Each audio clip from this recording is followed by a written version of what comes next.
dito katanungan because I'd like to put on record, I have known Secretary Bongo for almost 20 years, Mr. Chairman, when he was then a young executive assistant of then Congressman Rodrigo Roa Duterte. And Mr. Chairman, I'd like to put on record, not once did I hear any complaint against him. Ni minsan po ako nakarinig ng mga complaints laban sa kanya during that time when his principal was a congressman and mayor of Davao City. Silingan man punta, taga Mindanao pud ko. I'm from Davao, from Bukidnon, you're from Davao. We share the same boundary. Dito ko gauli sa Bukidnon, muagi ko Davao. We have a lot of friends who are in business in Davao. Being chairman of the Committee on Trade and Industry, marami po tayong nakakausap na businessmen na gumagawa ng negosyo sa Davao City. At ni minsan silang narinig na masama na ginawa si Secretary Bongo. Each time they would ask assistance to him to facilitate para hindi sila ma-red tape. Never si Secretary Bongo humingi ng lagay, ng fixer's fee, ng porsyento sa negosyo. Wala. He just did his job judiciously, religiously, and he did it well. Kaya, all of this that's coming out now, I agree, is fake news. Ayaw nga niya mailagay sa limelight, Mr. Chairman. Sa totoo lang, when he's being photographed and the President is there, pinagagalitan niya yung mga nagpapafoto sa kanya dahil ayaw niya mangibabaw sa kanyang principal. And to put it lightly, the only time that he allows himself to shine and be on the limelight is when he's on top of the stage singing his karaoke songs. Magaling po yan kumanta, Chairman. Sa totoo lang. That's the only time. And he does this off hours. Pag nakapahinga na po ang ating Pangulo sa kanyang tahanan. You know, he has characteristics, Mr. Chairman, that are solely lacking in many public officials and public servants.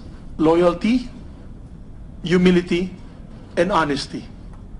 So I can vouch for his credibility, knowing him for that long. So, Secretary, ako hindi naniniwala dyan sa mga fake news na yan. Having said that, at hindi po ako tinawagan ni Secretary, I haven't spoken to him for months, siguro weeks, matagal na kami din nag-usap, kaya hindi to planted information. This comes from the heart, being a fellow Mindanaoan and neighbor in Mindanao. Having said all this, Mr. Chairman, I'd like to also share this. Yesterday, pag-uwi ko galing Cagayan de Oro, riding in Cebu Pacific on my way home, landing on my way back to Manila, I looked on the left side of my window at may nakita po ako napakagandang barko. And this was the U.S. aircraft carrier, I forget which USS, Carl Vinson, was parked on the left side. And I said, wow, ang ganda naman nito. It's so imposing, napakaganda, napaka-iba ang dating nitong barko na ito. And I said to myself, kailan kaya tayo magkakaganito? And I said, now is the time, under the President's watch, that we truly modernize our armed forces, lalo-lalo ang ating mga Navy personnel. And for the record, I'm truly supportive of the modernization program, especially on the frigates. Not only frigates, but also patrol ships. And ang sinabi, and you hit the nail right on the head, Admiral Empedrad, is the need for submarines. Almost all the major ASEAN neighbors have this.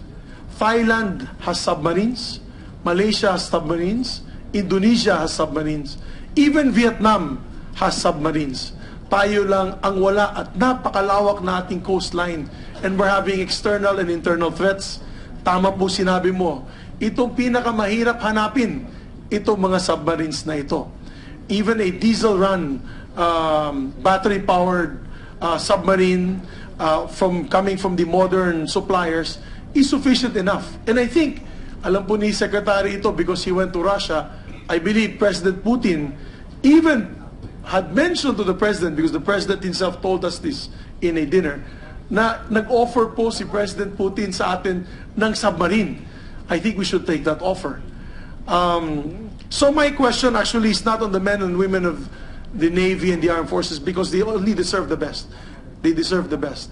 Admiral Mercado, you're doing a good job because your people deserve the best. Sometimes, unfortunately, the cheapest is not the best. At dyan po ang limitations ng ating Procurement Act. Kaya ang katanungan ko po ay nandito kay Secretary Lorenzana, and of course I'll start with Secretary Jokno, on how to improve the procurement law to best equip our military, lalo na our Navy, in patrolling our shores for external and internal defense. So, Secretary Ben, are there steps done by your office, Sec, on how we can improve the procurement program, lalo na on the defense spending? And if you have proposals to amend the Procurement Act on exemptions when it comes to necessary equipment for our men and women of the armed forces? Napakalawak po ng tanong na yan, no? Baka abutin tayo ng ilang oras dito. But to make the long story short, I think the procurement reform law right now is reputed to be one of the best in the world. Okay, and you don't need to amend the law because we can just change the IRR, implementing rules and regulations. But I'm open to any improvement in the procurement reform law for as long as you can guarantee that the new procurement law that will come out of Congress is better than the existing Procurement Act. Ma-water down, mas pumangit po yung procurement reform law natin. No? And marami pong modality naman eh. In fact, pero tayong government to government, and I think we have done that. No? Kung kailangan yung talagang security reason, hindi kailangan naka-expose yung mga detalye. And it's just a matter of to me, the right implementation of the law. Kasi hindi po natin makakaila na marami po din na ginigame nila yung system eh, yung procurement law. No? And in fact, from what I heard here, dapat hindi ko nangyayari talaga yun na after the award or na post-qual na, papaltan mo pa yung detalye. That is really one way of circumventing the procurement law. The reason I take this up, Mr. Secretary, Sir Secretary, and Mr. Chairman, is because minsan yan po nagiging hadlang sa mga implementation na ng mga projects. Dahil yung lowest bidder, which is not necessarily the best equipment, dito I'm only talking about the Armed Forces modernization program, ay minsan yung second o yung lowest bidder ay nagpa-file po ng kaso sa korte at nagiging hadlang sa implementation ng pagbili nito, mga kagamitan nito na kailangan nating men and women of the armed forces. I've heard ilang hearing na po na nangyari, not only in this Congress but in several other Congresses, na the delay of the delivery, ang kawawa po ng ating mga kapatid sa armed forces, lalo na for the Air Force. We need more military aircraft to bring in and out of the combat zones our men and women. And tama sinabi nga si JV, Senator JV earlier, that we have choppers, the Sokol from Poland. I don't see them flying anymore. I don't know if they still fly. Unfortunately, what we need probably are attack helicopters to support the problem of internal security. And I'd like to address this now to Secretary Lorenzana. Sir, do you see a deficiency? May nakikita ba kayong problema?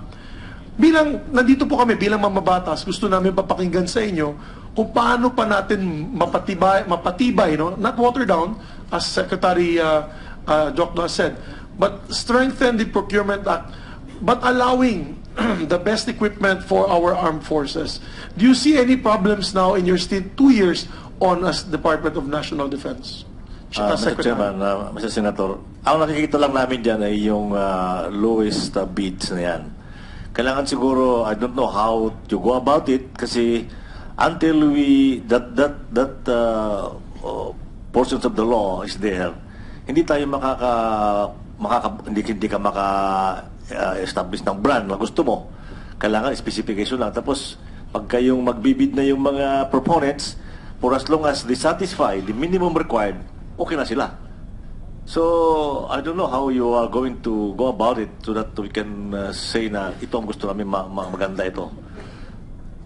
believe Secretary Jokdo would Hindi, ang sagot po dyan ay depende ho sa bid specification eh. Pag naglagay ka ng spec na pinakamura, yun talaga makukuha mo. No?